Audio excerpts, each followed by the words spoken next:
ইটাভাটাত শ্ৰমিকৰ মৃত্যুক লৈ চাঞ্চল্য ঘটনা পৰিদৰ্শন ছাত্ৰ মুক্তি সংগ্ৰাম সমিতিৰ গোৱালপাৰা জিলাৰ ভগৱান থানাৰ অন্তৰ্গত চেংপাতা অৱস্থিত ভাৰত ইটাভাটাত কৰ্মৰত অৱস্থাত ইটাৰ তলত পৰি মৃত্যু 14 বছৰীয়া শ্ৰমিকৰ নুৰ নবী মৃত্যুক লৈ অঞ্চলটোত তীব্ৰ প্ৰতিক্ৰিয়াৰ সৃষ্টি হৈছে।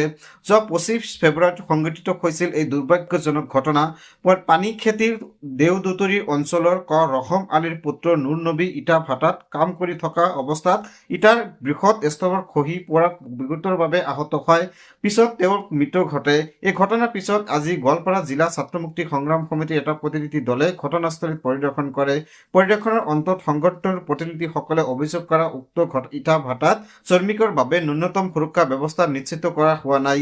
ছাত্ৰ মুক্তি সংগ্ৰাম সমিতিয়ে অভিযোগ কৰা ইটা ভাটাত কৰ্মৰত শ্ৰমিকসকলক জীৱন সুৰক্ষাৰ প্ৰতি গুৰুত্ব নিদিয়ে হৈছে। এই অৱহেলাৰ ফলতে এনে কৰুণ ঘটনা সংঘটিত হৈছে। পলাশবাৰী চেংপাতাৰ ভাৰত ইটা ভাটা নামৰ চিমনি ভাটাত এগৰাকী শ্ৰমিক কম বয়সীয়া শ্ৰমিক যি কৰোণভাৱে মৃত্যু ঘটিল, সেই ঘটনাৰ কাৰণে আমি দুখ প্ৰকাশ কৰিছোঁ। আজি আমি গোৱালপাৰা জিলা ছাত্ৰ মুক্তি সংগ্ৰাম সমিতি আৰু কৃষক মুক্তি সংগ্ৰাম সমিতিৰ প্ৰতিনিধি হিচাপে আজি ইয়াত চৰজমিন তদন্ত লৈ আহিছিলোঁ। দেখা পালোঁ, আপোনালোকেও দেখা পালে যে ইটাৰ ভাটাৰ লগত জড়িত মেনেজাৰৰ পৰা আৰম্ভ কৰি ইয়াৰ কৰ্মকৰ্তাসকলে আমাক কোনো সহযোগ নকৰিলে, তেওঁলোকে কোনো ডাটা নিদিলে।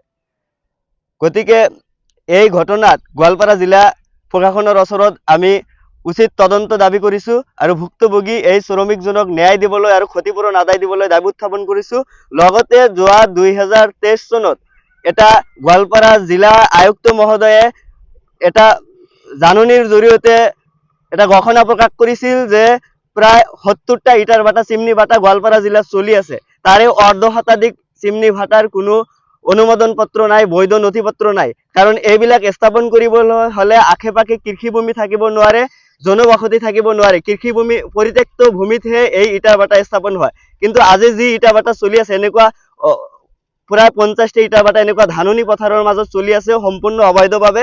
আৰু ইমান জনকীৰ্ণ এলেকাত এইবিলাক ইটাৰ ভাটা চলি আছে। এইবিলাক ইটাৰ ভাটাক কোনে অনুমোদন পত্ৰ প্ৰদান কৰিলে, কেনেকৈ চলি আছে, এটা আচলতে ৰহস্যৰ বিষয়। তো আমি গোৱালপাৰা জিলা কৃষক মুক্তি সংগ্ৰাম সমিতি, ছাত্ৰ মুক্তি সংগ্ৰাম সমিতি দাবী উত্থাপন কৰিছোঁ অনতিপলমে এইবিলাক তদন্ত কৰি যে যোৱাবেলি 24 চনে ঘোষণা কৰা হৈছে যে লক্ষীপুৰ ৰাজহ চক্ৰৰ অন্তৰ্গত 21টা ইটাৰ ভাটা সিল কৰিবলৈ জিলা আয়ুক্ত সেই সময়ৰ খনীন্দ্ৰনাথ ডাঙৰীয়াই নিৰ্দেশ দিছিল। কিন্তু এতিয়ালৈকে সেই 11টা ইটাৰ ভাটা সিল কৰিছে নে নাই তাৰ কিন্তু কোনো তদন্ত হোৱা নাই। নতুনকৈ কাঠফুলাৰ দৰে এই অঞ্চলত ইটাৰ ভাটা গঢ়ি উঠিছে, সেইবিলাকত বেছিভাগে অবৈধ। এই অবৈধ ইটাৰ ভাটাক কেন্দ্ৰ কৰি কৃষিভূমি যেনেকৈ মাটি পেলাই পুতি পেলাব নোৱাৰে বুলি এটা আইন আছে, কিন্তু তেওঁলোকে কৰ পৰা পাহাৰ কাটি মাটি আনি এটা এটাকৈ খেতি পথাৰ পুতি পেলাইছে, আকৌ দম পুখুৰী বনাইছে আৰু তাত মাটি অনাৰ ভাৱত যি ডাম্পাৰ আৰু ট্ৰেক্টৰ ব্যৱহাৰ কৰে, যাৰ কাৰণে এই অঞ্চলত ট্ৰেক্টৰ আৰু ডাম্পাৰৰ অবৈধ দৌৰাত্ম্য বাঢ়িছে, ৰাস্তা ঘাট ধূলিময় হৈ পৰিছে। আৰু ইয়াত ব্যৱহাৰ কৰা কয়লাৰ কাৰণে দৈনিক কয়লাৰ গাড়ী আহে, ৰাস্তা ঘাট পলিউশ্যন কৰিছে কয়লাৰ গাড়ীত। আৰু গোটেই ৰাতি এই ইটাৰ ভাটাসমূহৰ পৰা ট্ৰাক ভৰ্তি অভাৰলোডিং গাড়ী ৱেষ্ট বেংগল বা দাঁতিকাষৰীয়া ৰাজ্যবিলাকলৈ ইটৰ পাচাৰ কৰা হয়। আৰু এই অভাৰলোডিং গাড়ী চলাচলৰ বাবে ৰাস্তা ঘাট সম্পূৰ্ণ বিধ্বস্ত হৈছে। ৰাতিৰ ভাগত ইমানে অভাৰলোডিং গাড়ী চলে যে গোটেই অঞ্চলৰ ৰাস্তা সম্পূৰ্ণৰূপে ধূলিস্বৎ হৈ গৈছে, ধূলিময় হৈ গৈছে। এই ৰাস্তা ঘাটত এতিয়া সব ৰাস্তা কেৱল ইটাৰ ভাটাৰ কাৰণে নষ্ট হৈছে। গোৱালপাৰা পশ্চিম অঞ্চলৰ আৰু জলেশ্বৰ অঞ্চলৰ গোটেইখিনি নামনি অঞ্চলৰ ৰাস্তা ঘাট এটাও ৰাস্তা ইটাৰ ভাটাৰ কাৰণে ঠিক নাই, ধূলিময় আৰু ভাঙি চিঙি বিধ্বস্ত হৈছে।